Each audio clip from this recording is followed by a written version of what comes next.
mabibi na mabwana, jina langu ni Kyagulanyi Ssentamu Robert aka Bobby Wine, kiongozi wa National Unity Platform na People Power Movement. Na washukuru zaidi kwa kila kitu mnachofanya kujenga taifa letu Uganda. Leo nataka kuzungumza kwa mara nyingine direct na walinzi wa taifa letu, wanajeshi wa UPDF, askari wa Uganda Police, wa Uganda Prisons and all security personnel.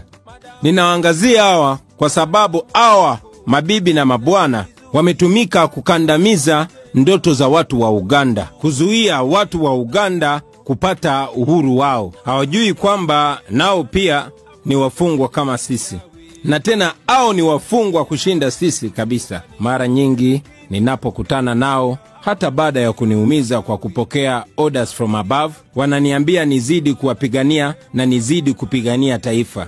Najua siku moja lazima watajiunga na wananchi, na hiyo itakuwa mwisho wa uongozi mbaya.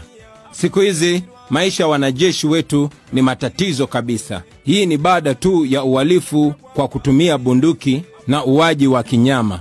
Mashambulizi ya wanajeshi wetu Somalia yanatukumbusha mahangaiko ya wanajeshi wetu walio nje ya nchi.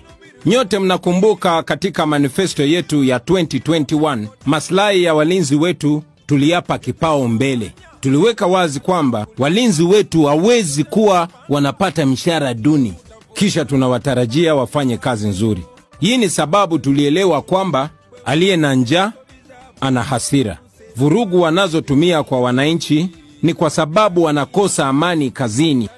Ni aibu kabisa kupata kwamba wanajeshi wetu wanapata mishahara midogo sana, 380,000 kiwango cha $100, na tunawatarajia kununua vitu sehemu kila mtu anaponunua. Kama kawaida, General Museveni na wenzake walikuwa wanawaambia mjitolee, sacrifice. Wanapenda kutumia maneno makubwa makubwa kama uzalendo. Hii haingekuwa tatizo. Lakini je, wewe unayesema tujitolee, unajitolea? Wewe unasema wawe wazalendo, wewe ni mzalendo? Unatuambia tujitolee ambapo wewe unatuibia mabilioni ya hela za ushuru. Unawaambia wawe wazalendo, lakini wewe unatuma watoto wako nje ya nchi kusoma kwa sababu umesambaratisha education system ya nchi. Unawaambia wajitolee, lakini umewaibia hela zao kujijengea majumba ya kifahari kwenye nchi na nje ya nchi. Unawaambia hakuna hela, lakini angalia bajeti mpya. Mabilioni za hela zimepewa State House na Anita Among na Thomas Tayebwa. Wananchi wamekuwa wakishare picha za gazeti la New Vision kwenye mitandao, picha ambazo zinaeleza Speaker wa Parliament na deputy wake wanakula pesa za ushuru wa wananchi. Mnaweza kusema vipi hakuna pesa, lakini mna spend almost 2 billion shillings kwa siasa zenu, na zaidi ya 1 billion shillings kwa kula raha tu, zaidi ya bilioni 250 kwenye malazi na viatu, bilioni 9.6 kwenye usafiri wa kwenda nje, na zaidi ya bilioni 4 za kugawa tu. Na huu ni mfano moja tu wa extravagance ya Museveni na watu wake, na kisha mnasema eti hakuna pesa. Tuko serious kweli? Nimetembea nchi nzima na nimeona miserable housing conditions za wanajeshi na polisi wetu, na hata za Kampala.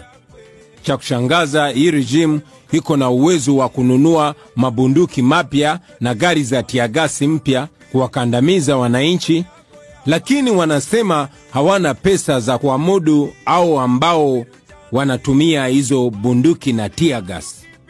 Mnaposema hakuna pesa za kujenga mashule na hospitali za wajeshi na polisi, lakini kuna pesa za kununua Mercedes Benz za regime officials na kununua gari kama 3 au 4 za escort.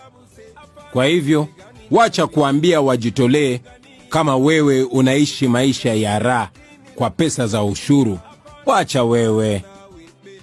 Sasa nchi yetu inashutumiwa kulipa nchi ya Kongo mabilioni ya madeni kulingana na International Court of Justice, kwa sababu kikundi cha senior officers wa Museveni waliiba mbao na gold na madini mengine kutoka Kongo, wakiwatumia nyinyi wanajeshi. Walipokuwa wakijitajirisha, waliwaambia mujitolee, muendelee na vita. Wacha wewe. Tunaongelea hali ya kuboresha wanajeshi wetu, sio tu kwa sababu ya siasa. Hapana, tunasema hivyo kwa sababu tunajua inawezekana. Tuna mali ya kutosha kuwalipa vizuri na kuhakikisha maisha yao ikuwe sawa. Tuko na maswali mengi kuhusu classified budget. Karibu trilioni 3 kila mwaka. Lakini je, hizo pesa zinafanya nini kweli?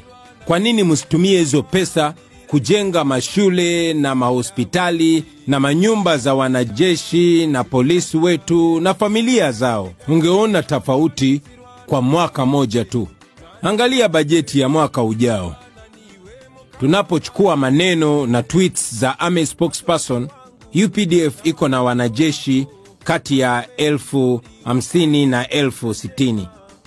Hata kama wangekuwa wanajeshi 100,000, bajeti ya sasa inatosha kuboresha mishahara ya kila mwanajeshi wa rank ya private kufika 1,000,000 kuanzia tarehe 1 Julai mwaka huu.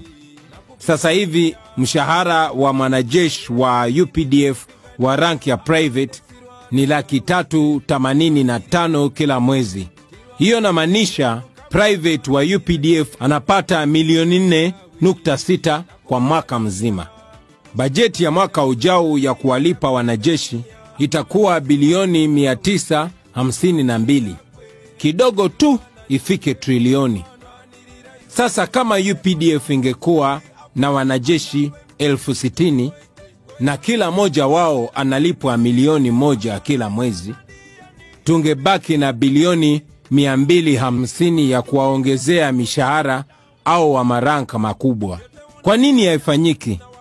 Well, kila mtu anajua answer. Kwa hivyo, struggle yetu ni ya haki na usawa. Tunataka kuwa na promotion za usawa, deployment za usawa na training opportunities za usawa. Hatutaki ubaguzi wa kabila na kilugha. Tunataka watoto wote wa walinzi wetu wapate masomo mazuri. Tunataka wake zao wapate matibabu bora kama wake za wale wanaowalinda. Tunataka jeshi yenye clear system ya kuingia na kutoka kama ilivyo katika nchi zingine. Kujiunga na jeshi haifai kuwa jela. Mtu awe na uwezo wa kujiunga na jeshi, aiserve muda fulani, alafu aendelee na mambo mengine, labda akitaka kujiongeza kijeshi. Na tuwape shukrani na retirement ya heshima. Haya yote yanawezekana tukiwa na government ya wananchi ambayo kazi yake ni ya kutumikia nchi na sio kukeep regime in power. Kwa hivyo na waomba mandugu na madada,